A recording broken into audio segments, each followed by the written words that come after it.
In this video, we'll be going over how to install Eclipse, how to create a Java project, and how to make sure your Java project compiles and runs properly. So, let's download Eclipse. Before we download Eclipse, we need to download Java, and we're going to be using Java 10. So, Java 10. So, we're going to download the Java SE Development Kit 10 or the JDK 10.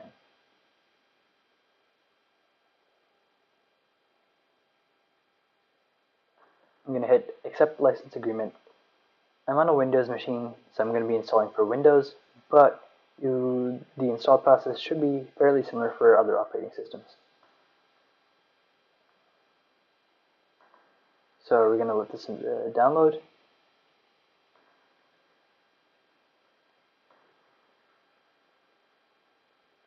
This may take some time depending on how slow or fast your internet connection is.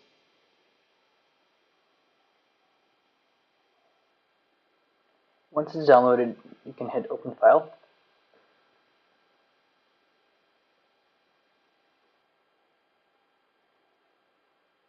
From now, you can just click through the installation wizard and install Java.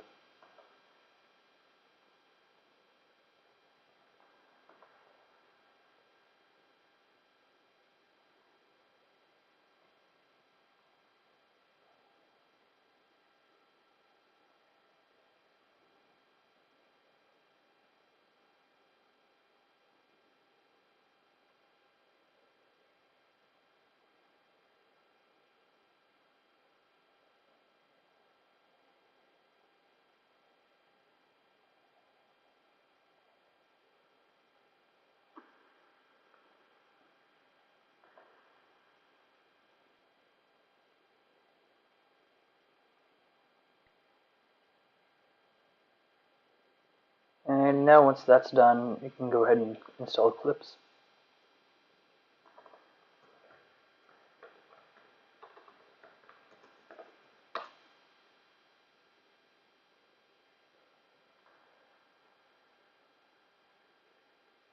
And you just hit download.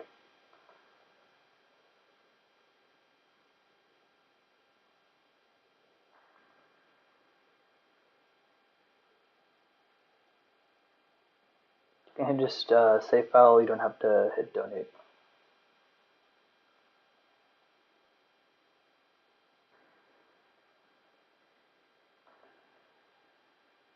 And again, just wait for this to download and install.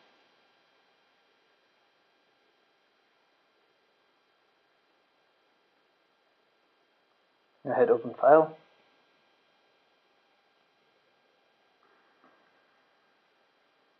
Hit Yes.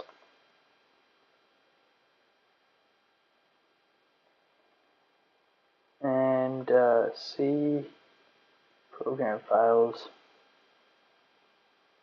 Java,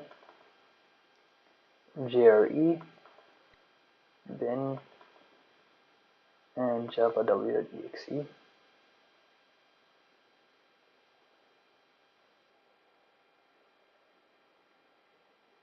now you just wait for the Eclipse installer to open up.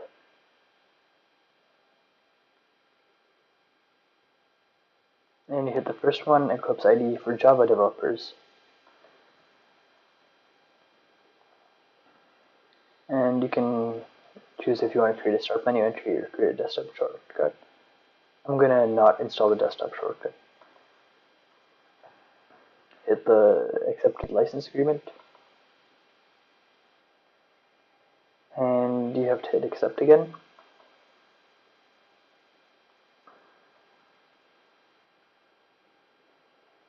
And the installation is done.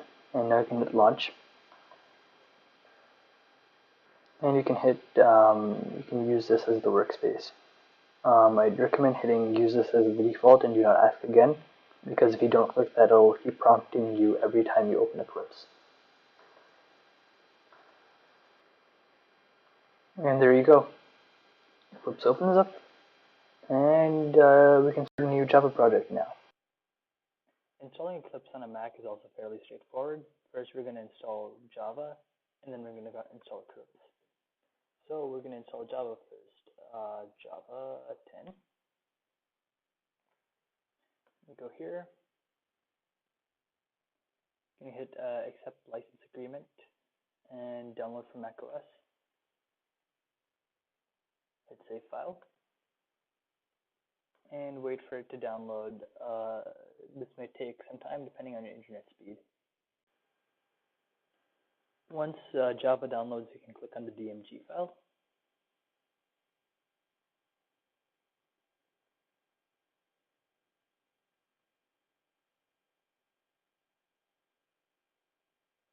And you just double click on the installer. Just hit continue, install.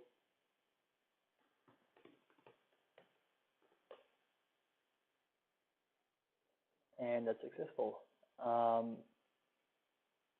I can hit move to trash. And now it's time to install Eclipse. To install Eclipse, we're just going to search for Eclipse Photon.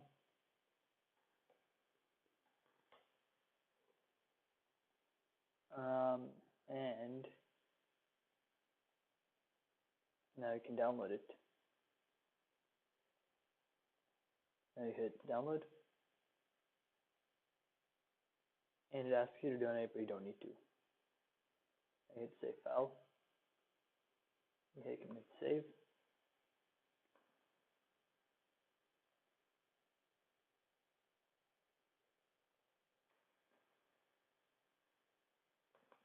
You can open it now.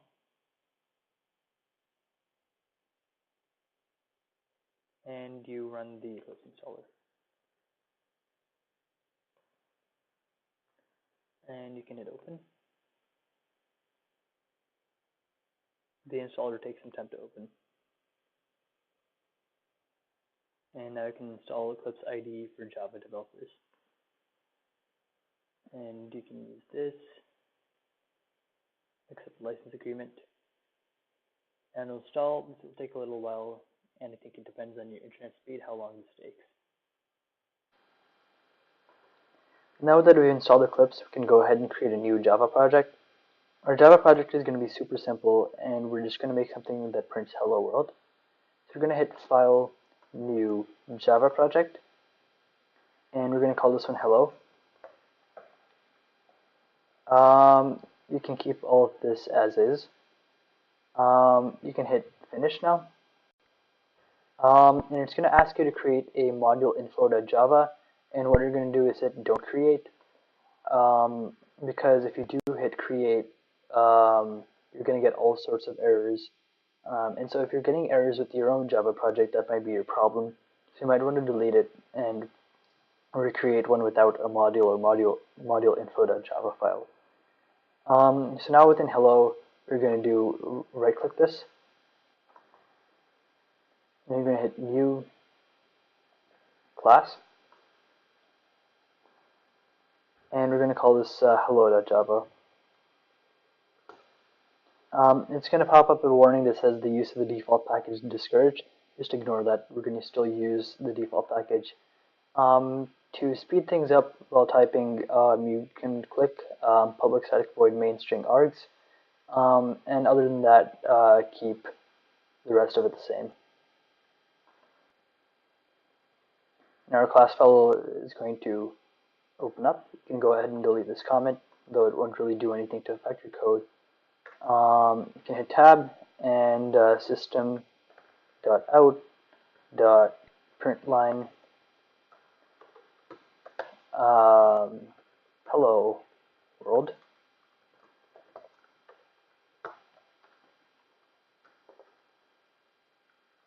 And you're done. So now we can go ahead and run this, run hello.java, and hello world, there you go. So that's how you create a new class within Java. Let's go over how to use the features of Eclipse to make your program from one that has bugs and doesn't compile and run to one that compiles and runs. Here we've got some code that looks clearly like it has problems. First of all, Eclipse tells you that there's problems. It gives you a warning over this. And visually, it just looks like a mess. So what you can do is you can hit this light bulb thing. and you can use it to say insert missing quote. Um, Now notice that it did the wrong thing. We obviously want uh, the quotation mark to go within the parentheses. So Eclipse is not going to be always correct. So sometimes you're just going to have to make your fix manually and deal with it. So once you do that, you still have errors. Um, so it tells you that it has two problems. Um, that this essentially that this function doesn't exist, but for some reason it doesn't give the right fix to it. So you're just gonna insert a period between system.out and println, and that should fix that part. And now you have one more problem because you have the syntax error here, and this time it tells you what you should do to correct the syntax error. It's going to be to insert a semicolon. So you can click it again. Or it won't exactly give you the thing itself, but it tells you to insert a semicolon at the end, which is what you're going to do. And now it's our free and should run. Hello world, and there you go.